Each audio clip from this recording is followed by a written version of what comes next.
ইসলামী bank সবচাইতে বড় victim, বিচারের প্রতি মকারি, বিচারের প্রতি উপহাস। এটার সঙ্গে বাংলাদেশ ব্যাংক ওতপ্রোতভাবে জড়িত। যে আমরাও এই বিষয় নিয়ে গভীরভাবে ভাবছি। আমরাও ভুক্তভোগীদের সঙ্গে কথা বলেছি, ভুক্তভোগীদের সঙ্গে কথা চলছে। আপনি দেখবেন তখনকার দিনের একজন এমডি সাহেবকে কিভাবে অনেকটা সিনেম্যাটিক কায়দায় একটা হোটেলে নিয়ে ডিজিএফআইয়ের প্রধানের উপস্থিতিতে কিভাবে জোর করে পদত্যাগ করানো হয়েছিল। সেম কাহিনী ঘটেছিল এসআইবিএলে।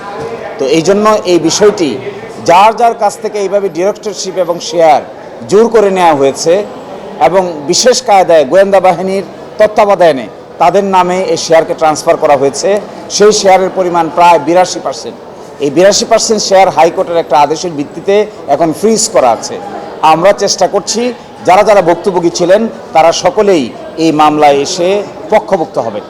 পক্ষভুক্ত হয়ে তারা তাদের বক্তব্য উপস্থাপন করবেন যে কোন প্রেক্ষাপটে, কী আলোকে, কোন সার্কামস্ট্যান্সেসে তাদেরকে বাধ্য করে ডিরেক্টরশিপ থেকে এবং এমডির পদ থেকে পদত্যাগ করতে বাধ্য করা হয়েছিল। আইনের দৃষ্টিতে এইভাবে জোর জবরদস্তি করে কোনো ট্রান্সফার করলে কিংবা পদত্যাগ করালে এটাকে আইনের দৃষ্টিতে পদত্যাগ কিংবা ট্রান্সফার বলা হয় না। এই জন্য প্রকৃত মালিক যারা ছিলেন তারা আসবেন, তারা প্রশ্ন উত্থাপন করবেন, আদালতে এটার পূর্ণাঙ্গ জবাবদিহিতার ভিত্তিতে তার রেজাল্ট দিবে। আমরা আশা করব এরা মোস্ট ভিকটিম। বাংলাদেশের ফাইন্যান্সিয়াল সেক্টরে যদি সবচাইতে বেশি ভিকটিম কাউকে দেখতে হয় তাহলে ইসলামী ব্যাংক সবচাইতে বড় ভিকটিম। এবং আজ পর্যন্ত আপনারা দেখবেন 70,000 কোটি টাকা একজন ব্যক্তির কাছে লোন ডিফালকেশন আছে।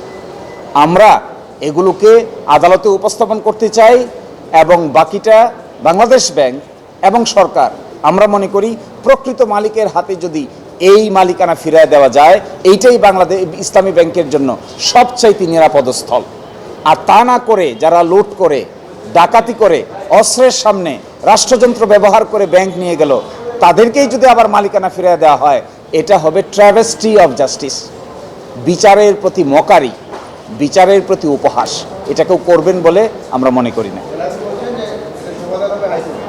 এটার সমাধান হাইকোর্টে হবে, এটার সমাধান অর্থ মন্ত্রণালয়ে হবে, একই সাথে এটার সঙ্গে বাংলাদেশ ব্যাংক ওতপ্রোতভাবে জড়িত।